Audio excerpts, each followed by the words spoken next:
Bismillahirrahmanirrahim. Alhamdulillahi rabbil alamin. Nahmaduhu wa nasta'inuhu wa nastaghfiruh. Wa na'udzu billahi min shururi anfusina wa sayyiati a'malina. Man yahdihillahu fala mudilla lahu wa man yudlil fala hadiya lahu. Wa ashhadu an la ilaha illallah wahdahu la sharika lahu.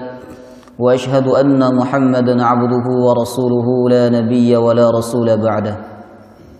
Allahumma salli ala nabiyyina Muhammadin wa ala alihi wa sahbihi wa barik wa sallim ajma'in.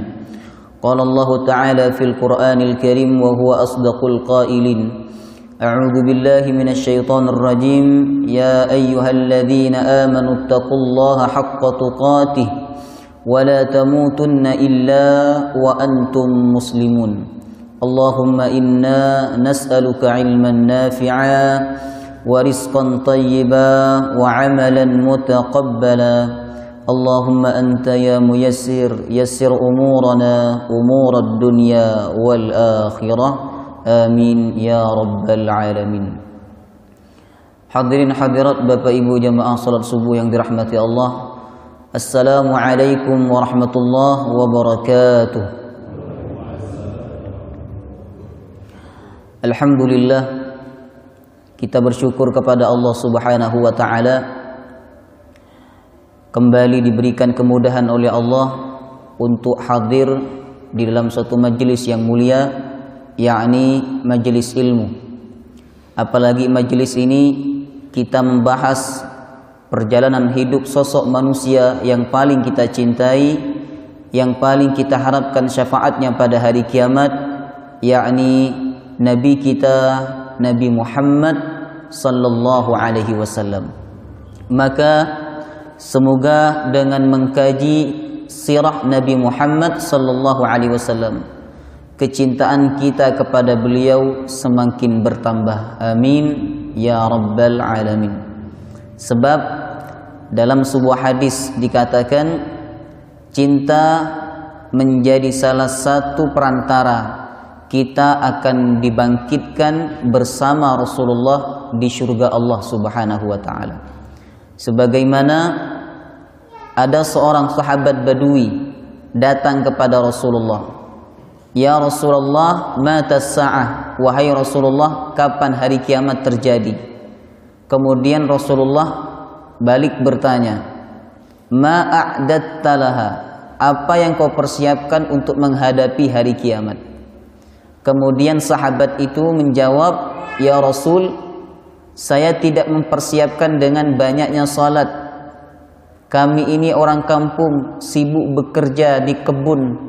Kami hanya salat 5 waktu dan salat sunnah rawatib. Kemudian kami tidak mempersiapkan dengan banyaknya puasa. Kami pekerja keras, kami hanya berpuasa pada bulan Ramadan. Kami juga tidak mempersiapkan dengan banyaknya bersedekah, sebab kami orang miskin, tidak punya harta untuk disedekahkan. Walakinni uhibbullah wa rasulah. Tapi saya cinta kepada Allah dan Rasulnya." Kemudian Rasulullah sallallahu alaihi wasallam bersabda, "Al-mar'u ma'a man ahab." Manusia akan dibangkitkan bersama siapa yang dia cintai. Kata sahabat Anas bin Malik yang membawakan hadis ini, Bapak Ibu, tidak ada hadis yang membuat saya senang melainkan hadis ini. Sebab dengan hadis inilah saya akan tetap bersama Rasulullah sallallahu alaihi wasallam di akhirat nanti. Maka jemaah rahimakumullah, apabila kita ingin bersama Rasulullah di surganya Allah Subhanahu wa Ta'ala, salah satunya adalah tumbuhkan kecintaan kita kepada beliau. Dan di dalam hadis lain Rasulullah bersabda dalam riwayat Imam Al-Bukhari, beliau berkata, "Ana faradtukum fil haud." Aku menunggu kalian di telaga Al-Kautsar. Jadi jemaah rahimakumullah, saat ini sebenarnya kita sedang ditunggu oleh Rasulullah di telaga Al-Kautsar, dan semoga kita termasuk umat yang dinanti-nantikan oleh beliau. Amin ya rabbal alamin. Baik, sekarang kita masuk pada pembahasan Rasulullah beruzlah menjelang usia 40 tahun. Jadi beliau menjelang usia 40 tahun suka uzlah. Uzlah dalam artian menyendiri. Di mana beliau menyendirinya? Bukan di tepi laut, bukan di rumah, bukan di belakang rumah, bukan di masjid, tapi beliau menyendirinya di mana? Di Gua Hira. Nah, kenapa Rasulullah menyendiri di Gua Hira? Padahal di Gua Hira itu tidak ada kehidupan. Kemudian tidak ada makanan di situ. Sepi, bahaya. Bahkan untuk naik ke atas butuh waktu 1 jam, Bapak Ibu. Kalau itu naiknya tidak istirahat. Tapi kalau sambil istirahat mungkin 1,5 jam atau 2 jam. Kenapa Rasulullah SAW melakukan uzlah atau menyendiri menjelang usia 40 tahun beliau? Nah, nanti kita akan jawab pertanyaan ini pada pembahasan tahannus ketika Rasulullah menyendiri untuk beribadah kepada Allah. Sebelum kita bahas itu, perlu kita ketahui tentang Gua Hira dulu ya. Siapa yang pernah naik? Ada yang pernah naik enggak sih? Waktu haji atau umrah? Ada ya? Tidak ada. Orang Indonesia jarang yang naik.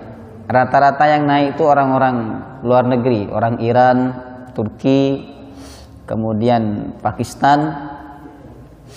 Karena mereka memang secara fisik kuat mereka. Terbiasa hidup di cuaca yang panas. Baik, jadi Gua Hira ini Bapak Ibu berada di sebuah bukit namanya Jabal Nur. Nah, di sini ada di sebuah bukit namanya Jabal Nur.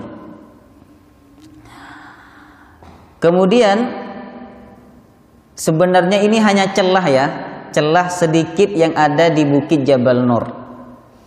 Dan untuk naik ke atas ini, ke puncak, butuh waktu kurang lebih 1 jam atau sampai 1,5 jam. Padahal sekarang sudah ada tangganya nih, sudah ada tangganya. Kalau dulu di zaman Rasulullah tidak ada tangganya. Bisa kita bayangkan betapa sulitnya beliau untuk naik dan bersembunyi, beribadah, bertahanus di Gua Hira. Kemudian ukuran Gua Hira ini hanya cukup dibuat untuk 1 orang sholat. Jadi tidak bisa 2 orang sholat di sini. Hanya 1 orang saja. Makanya apabila ada orang yang naik ke atas, kemudian dia menuju ke Gua Hira, biasanya mereka sholat, nih ada sejadah nih. Tidak tahu kapan diambil gambar ini ya. Nah, biasanya ada orang sholat, itu pun harus bergantian.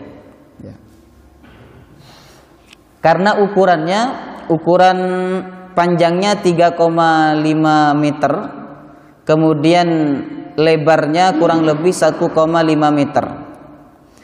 Nah, dari Makkah, karena ini berada di luar Makkah Bapak Ibu ya, Gua Hira ini berada di luar Makkah.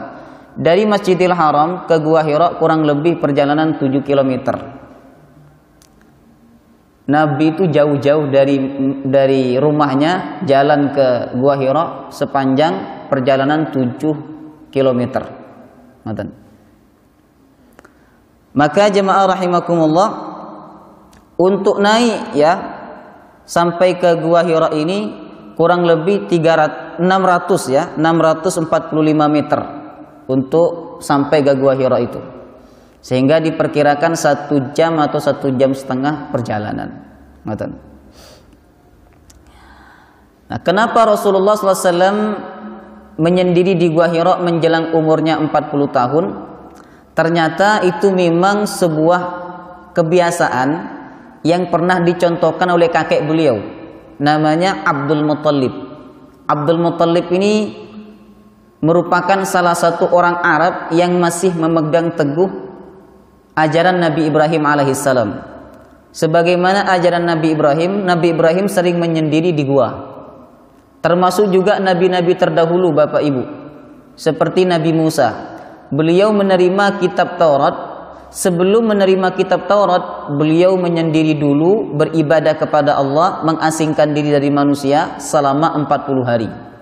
Di hari ke-40 barulah beliau diturunkan kitab Taurat. Sedangkan Rasulullah menyendiri tidak hanya 40 hari, beliau menyendiri kurang lebih ketika umur beliau 37 tahun. Ya, 37, 38, 39. Ini sebagaimana disebutkan dalam kitab sejarah, mendekati usia 40 tahun Nabi Muhammad SAW mulai senang menyendiri di Gua Hira. Beliau beribadah di gua tersebut selama beberapa malam. Kadang sampai 10 malam, kadang sampai 1 bulan. Beliau hanya pulang sebentar untuk mengambil bekal. Kalau beliau tidak pulang, biasanya didatangin oleh istri beliau, Khadijah radhiyallahu anha, diantarin makanan. Ya. Kenapa Nabi SAW membawa bekal makanan? Tidak seperti Nabi Musa alaihissalam. Ketika Nabi Musa menyendiri di Bukit Tursina, beliau sama sekali tidak membawa bekal makanan selama 40 hari itu, Bapak Ibu. Allah langsung turunkan makanan dari langit untuk Nabi Musa alaihissalam. Tapi Nabi Muhammad SAW masih membawa bekal makanan. Dan ini diceritakan oleh sahabat Aisyah radhiyallahu anha. Karena Allah ingin menunjukkan kepada umat manusia bahwa Muhammad itu adalah manusia yang juga butuh makan dan butuh minum. Ngoten. Dia bukan malaikat, dia juga bukan Tuhan. Bahkan ketika beliau tidak pulang, istrinya datang untuk menghantarkan makanan kepada Rasulullah. Jadi Nabi kita dan ibu kita Khadijah radhiyallahu anha merupakan pendaki yang ulung. Ya, kita, masya Allah ya, perjuangan seorang istri untuk mendukung suaminya. Ini penting ibu-ibu. Kalau suami buat kebaikan, buat suatu kemaslahatan, maka tugas panjenengan yang pertama adalah mendukung dan memotivasi. Nah, sebab kesuksesan suami itu sekian persen karena dukungan dan motivasi dari seorang istri. Sebagaimana Khadijah radhiyallahu anha, beliau tidak tanya, wahai suamiku, kenapa engkau menyendiri di Gua Hira? Bukankah engkau punya rumah bisa tidur bersama saya, kata Khadijah. Kenapa engkau menyendiri? Khadijah tidak bertanya seperti itu. Khadijah mendukung dan memotivasi suaminya untuk mencapai apa yang dia inginkan. Demikian Nabi terus melakukannya sampai turun wahyu kepadanya. Nah, biasanya pulang dari Gua Hira, beliau melakukan tawaf di Ka'bah, Bapak Ibu. Jadi Nabi lakukan ini sampai turun wahyu yang pertama, yaitu Quran surah Al-Alaq 1-5. Baik. Inilah alasan kenapa Rasulullah SAW menyendiri di Gua Hira. Kemudian yang berikutnya, beberapa waktu setelah beliau menyendiri, ya, beberapa kali setelah beliau menyendiri, beliau mendapatkan mimpi. Ya. Mimpi tanda kenabian. Apa nama mimpinya? Ar-ru'yah as-sadiqah. Mimpi yang benar. Diceritakan oleh Aisyah radhiyallahu anha. Diceritakan oleh beliau, Aisyah radhiyallahu anha, istri Nabi SAW berkata, peristiwa awal turunnya wahyu kepada Rasulullah adalah diawali dengan ar-ru'yah as-sadiqah, mimpi yang benar. Jadi wahyu pertama yang turun kepada Nabi itu adalah mimpi yang benar. Tidaklah beliau bermimpi, kata Aisyah, kecuali yang beliau lihat adalah sesuatu yang menyerupai belahan cahaya fajar. Setelah itu beliau semakin dibuat senang menyendiri. Jadi setelah bermimpi ini, Nabi dibuat oleh Allah semakin senang menyendiri. Kadang sampai 1 bulan menyendiri beliau di Gua Hira. Beribadah di dalamnya pada malam hari selama beberapa hari, dan untuk itu beliau membawa bekal. Setelah perbekalannya habis, maka beliau kembali dan mengambil bekal. Begitulah seterusnya sehingga kebenaran pun datang pada beliau sallallahu alaihi wasallam. Ya. Sehingga malaikat Jibril datang. Jadi malaikat Jibril datang itu ketika beliau berumur 40 tahun. Datang malaikat Jibril, beliau kan belum pernah ketemu dengan malaikat Jibril. Maka saat itu malaikat Jibril datang memeluk Nabi Muhammad, dipeluk dengan erat. Kemudian Nabi Muhammad diperintahkan untuk membaca. Iqra ya Muhammad, baca wahai Muhammad. Kata Rasulullah, ma ana biqari. Saya tidak bisa membaca. Nabi tidak bisa membaca dan tidak bisa menulis itu sebuah kemuliaan. Karena supaya Al-Quran tidak dituduh karangan Nabi Muhammad sallallahu alaihi wasallam. Malaikat Jibril memeluk, kemudian malaikat Jibril berkata, Iqra ya Muhammad, baca wahai Muhammad. Kata Rasulullah, ma ana biqari. Saya tidak bisa baca. Dipeluk lebih kuat lagi. Iqra ya Muhammad, baca wahai Muhammad. Ma ana biqari. Saya tidak bisa baca. Kemudian yang ketiga dipeluk lebih kencang lagi.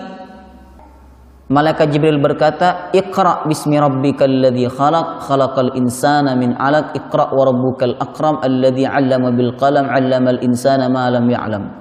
Dibacalah oleh Rasulullah sallallahu alaihi wasallam. Kenapa malaikat Jibril memeluk Nabi? Supaya saat itu Nabi yakin bahwa itu kejadian nyata, bukan terjadi dalam khayalan atau dalam mimpi. Maka dipeluk oleh malaikat Jibril. Kemudian setelah Nabi menerima wahyu yang pertama, ini untuk pertama kalinya Nabi menerima wahyu Bapak Ibu, beliau menggigil. Karena beratnya wahyu itu masuk di dalam hati beliau. Jadi untuk memasukkan wahyu dalam hatinya para nabi dan para rasul itu tidak mudah. Jemaah rahimakumullah. Bahkan ketika Nabi sedang berada di atas ontanya, tiba-tiba wahyu itu turun kepada beliau. Onta saat itu langsung terduduk. Saking beratnya, dia merasakan begitu beratnya wahyu saat diturunkan. Maka saat wahyu pertama diturunkan kepada Rasulullah, beliau menggigil beliau. Akhirnya beliau pulang. Perjalanan berapa kilo tadi? 7 kilometer. Pulang sampai rumah berkata kepada Khadijah, Zammiluni, zammiluni. Wahai suamiku, selimuti aku, selimuti aku. Zammiluni, zammiluni. Lalu diselimuti oleh Khadijah. Khadijah masih belum bertanya, wahai suamiku kenapa? Wahai suamiku kenapa engkau? Ada apa dengan engkau? Tidak. Ini adab sebagai seorang istri, ibu-ibu. Kalau suami sedang sumpah, suami sedang ada masalah di luar pulang ke rumah, jangan langsung ditanya. Berikan apa yang dia inginkan dulu. Sebagaimana yang dicontohkan oleh Khadijah radhiyallahu anha. Kata Rasulullah, wahai istriku selimuti aku, selimuti aku. Maka diambilkan selimut oleh Khadijah lalu diberikan kepada Rasulullah sallallahu alaihi wasallam. Setelah tenang, barulah kemudian Khadijah berkata kepada Nabi Muhammad sallallahu alaihi wasallam. Kata Khadijah, wahai suamiku, ada apa dengan engkau? Kata Rasulullah, sungguh saat aku menyendiri di Gua Hira, aku didatangi sosok makhluk. Beliau masih belum tahu bahwa itu malaikat Jibril. Sosok makhluk yang tiba-tiba memelukku dan memerintahkan aku untuk membaca. Maka aku takut, jangan-jangan itu setan, kata Rasulullah sallallahu alaihi wasallam. Ini yang disebutkan dalam hadis riwayat Imam Al-Bukhari. Kemudian istrinya menghibur, wahai suamiku, engkau orang baik, engkau orang yang selalu menyambung silaturahim. Allah bersama engkau. Tidak mungkin yang datang kepada engkau itu sesuatu yang jahat. Saya akan coba membawa engkau kepada paman saya, namanya Waraqah bin Naufal. Maka dibawalah kepada pamannya Waraqah bin Naufal yang saat itu sudah buta, dan beliau adalah orang yang hafal kitab Injil, Waraqah bin Naufal.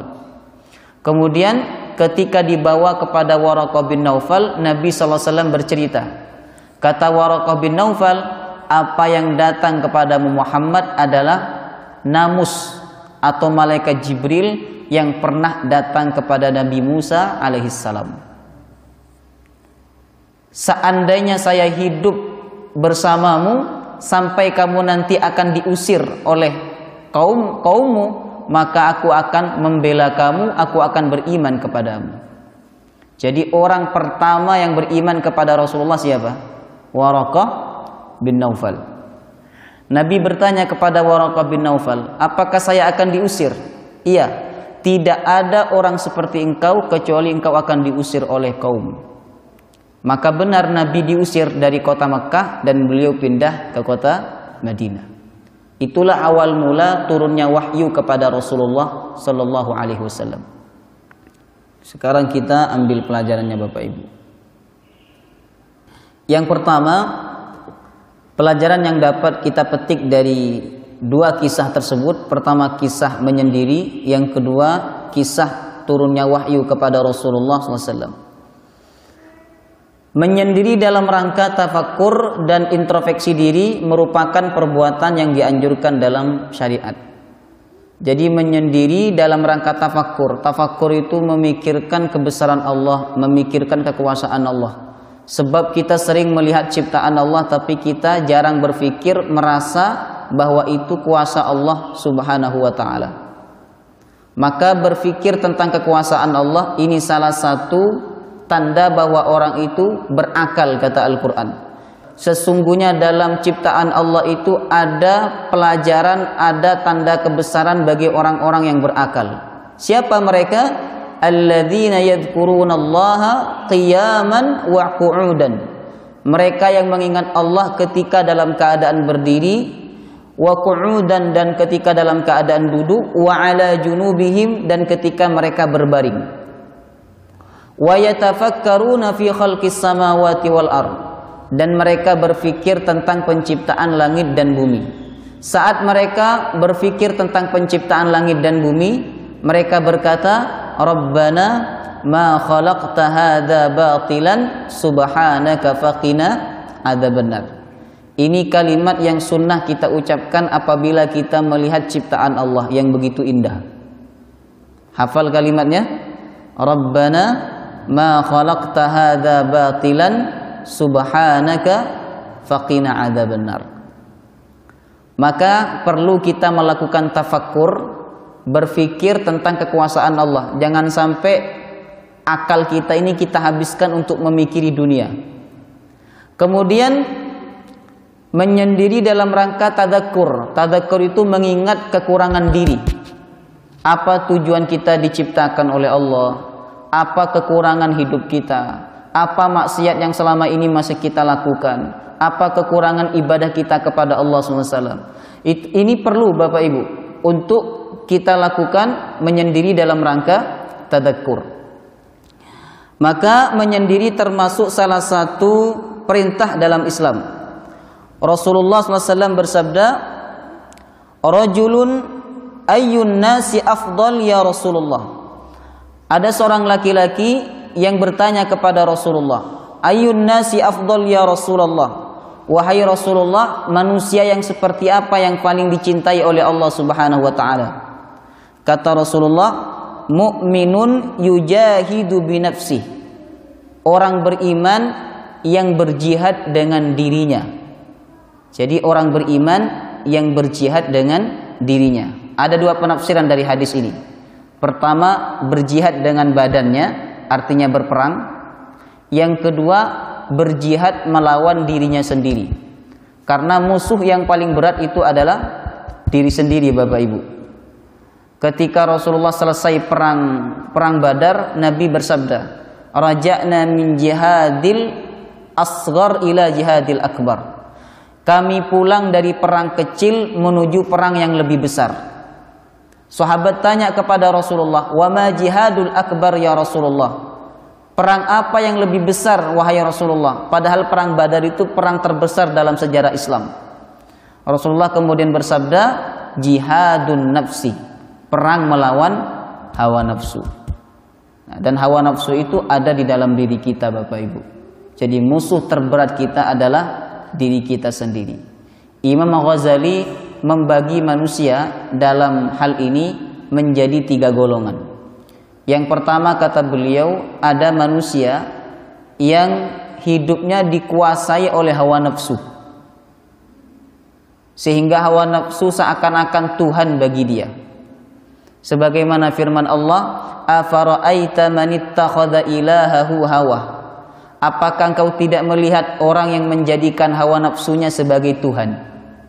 Kemudian golongan kedua, mereka yang masih berusaha berperang melawan hawa nafsu.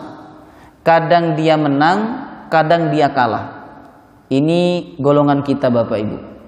Kadang kita menang melawan hawa nafsu, kadang kita kalah. Makanya Nabi mengibaratkan iman itu kadang naik, kadang turun. Kemudian yang terakhir ada golongan yang hidupnya menguasai hawa nafsu. Jadi nafsu dapat dikendalikan oleh dia.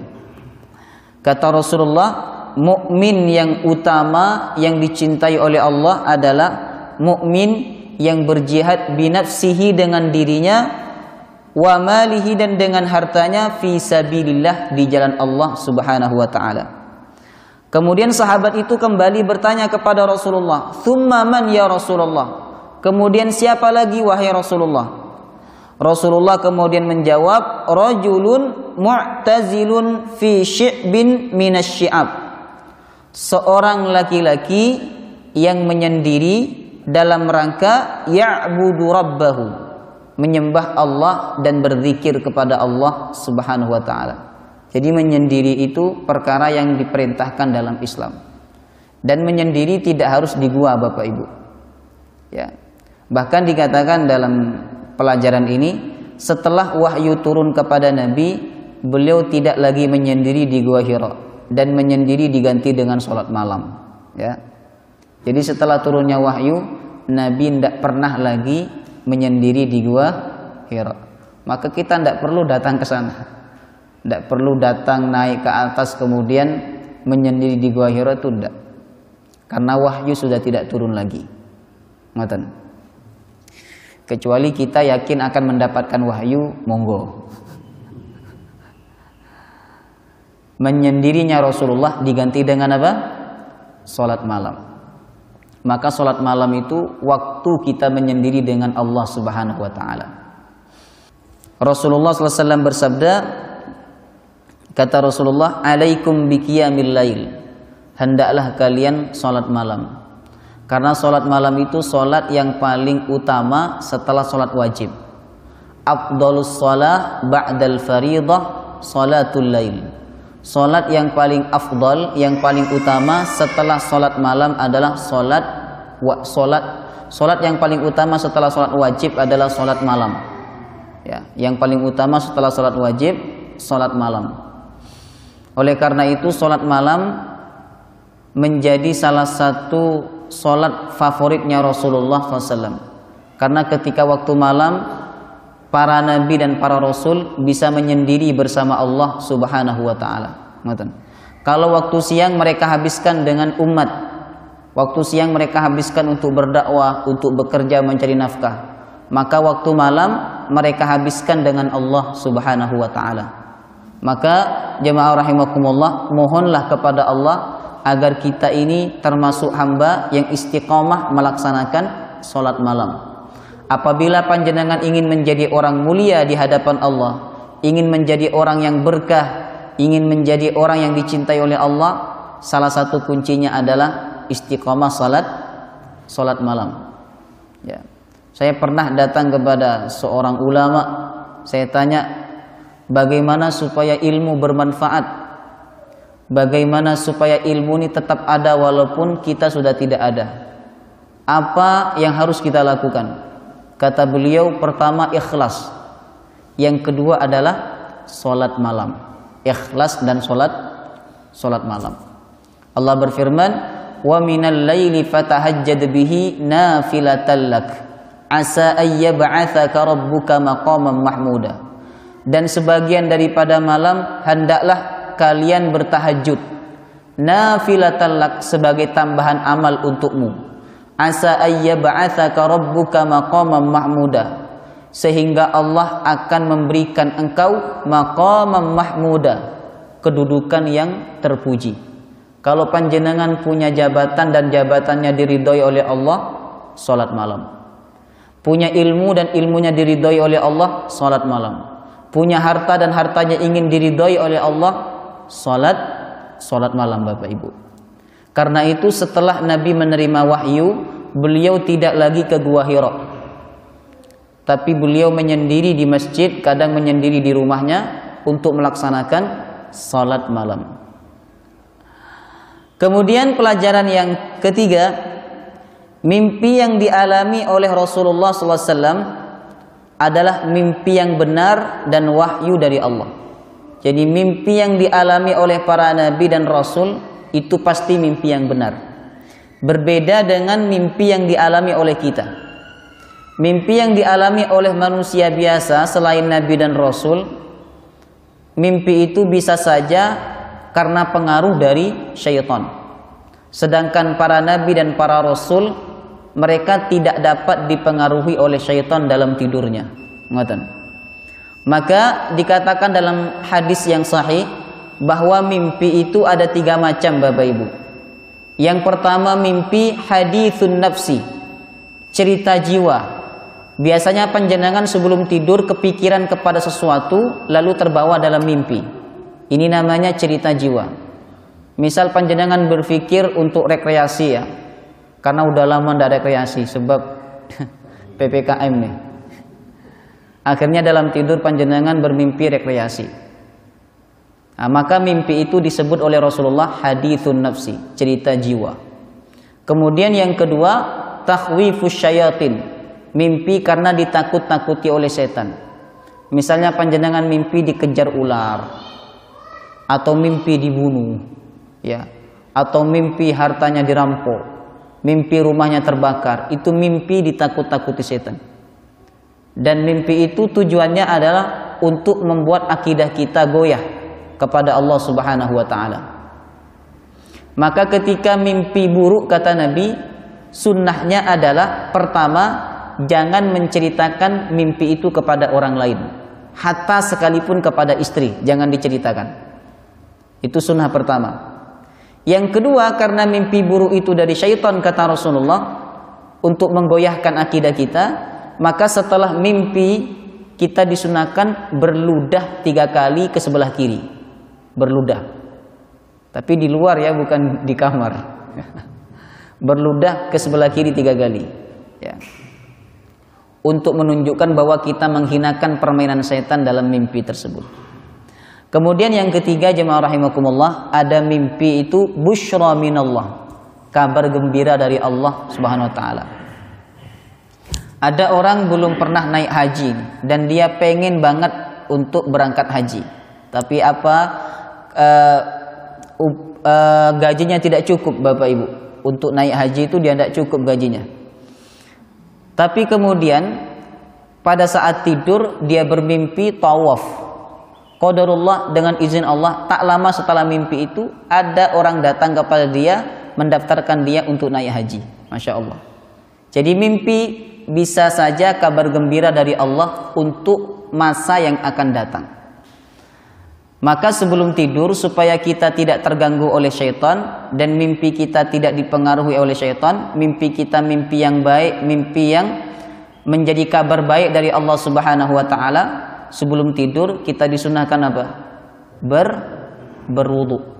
Kata Rasulullah, siapa yang tidur dalam keadaan suci, maka di sampingnya ada malaikat yang menjaga dia dan mendoakan dia agar dosa-dosanya diampuni oleh Allah sampai dia bangun tidur. Kemudian membaca doa yang dianjurkan oleh Rasulullah sallallahu alaihi wasallam. Nah, itulah mimpi yang disebutkan dalam hadis Rasulullah sallallahu alaihi wasallam. Jadi mimpi yang dialami para nabi dan rasul adalah mimpi yang benar dan wahyu dari Allah Subhanahu wa taala. Kemudian yang berikutnya, mimpi sebagai persiapan mental untuk menghadapi apa yang akan terjadi pada masa mendatang. Ya, jadi kadang mimpi itu Bapak Ibu datang kepada kita sebagai persiapan mental bahwa itulah yang akan terjadi pada hidupmu di masa yang akan datang. Mimpi yang terjadi pada Rasulullah ini sebagai bentuk persiapan mental bagi Nabi Muhammad bahwa beliau akan diangkat menjadi Nabi dan Rasul. Itulah 4 pelajaran yang dapat kita petik dari sejarah beliau menyendiri di Gua Hira dan turunnya wahyu pertama kepada Rasulullah sallallahu alaihi wasallam. Wallahu taala a'lam bishawab. Mungkin ada pertanyaan dari Bapak Ibu, monggo. Nah, silakan Pak. Doanya manusia waktu mimpi jelek itu apa doanya? Tidak ada doa khusus yang diajarkan oleh Rasulullah SAW sependek pengetahuan saya. Hanya berdoa, sudah. Kemudian kalaupun mau menyebut kalimat yang baik, sebutlah kalimat ta'awuz. A'udzubillahi minasyaitonirrajim. Berludah 3 kali. Nah, supaya mimpi itu cepat kita lupakan dan tidak mempengaruhi akidah kita. Ngoten. Itu sunnah apabila kita mimpi buruk. Dan jangan diceritakan, terutama kepada istri, ya. Biar istri itu tidak kepikiran, namanya wanita. Dek, tadi malam saya bermimpi rumah kita kebakar misalnya. Jangan ceritakan sama istri. Aduh, jangan-jangan ada apa-apa mas dengan kita. Tidak. Itu permainan setan dalam mimpi kita. Ada seorang sahabat datang kepada Rasulullah. Dia bertanya, ya Rasulullah, saya bermimpi kepala saya dipenggal lalu berguling-guling dan saya mengejar kepala saya tersebut. Apa kata Rasulullah? La tuhaddisin nas bitala'ubi syaitan fi manamik. Jangan kau ceritakan kepada manusia tentang permainan syaitan di dalam tidurmu. Jadi sunnah kita tidak menceritakan kepada orang lain. Adapun mimpi baik kita ceritakan kepada orang lain, terutama kepada keluarga kita, ceritakan. Ada pertanyaan lagi? Silahkan. Dari ibu-ibu ada pertanyaan? Cukup nggih? Baik, kalau tidak ada pertanyaan, kita tutup. Subhanakallahumma wa bihamdika asyhadu an la ilaha illa anta astaghfiruka wa atubu ilaik. Insyaallah pertemuan berikutnya, mulai pertemuan berikutnya kita akan masuk masa penting dan sangat penting dalam kehidupan Rasulullah, yaitu mulai dari masa kenabian sampai wafatnya Rasulullah. Kalau sebelumnya dari masa lahir sampai beliau diangkat menjadi nabi. Nah, pertemuan berikutnya kita akan bahas dari masa kenabian sampai wafatnya Rasulullah. Ini masa-masa penting dan setiap kejadian pada masa tersebut Bapak Ibu menjadi hukum dalam Islam. Wallahu ta'ala alam. Wassalamualaikum warahmatullahi wabarakatuh.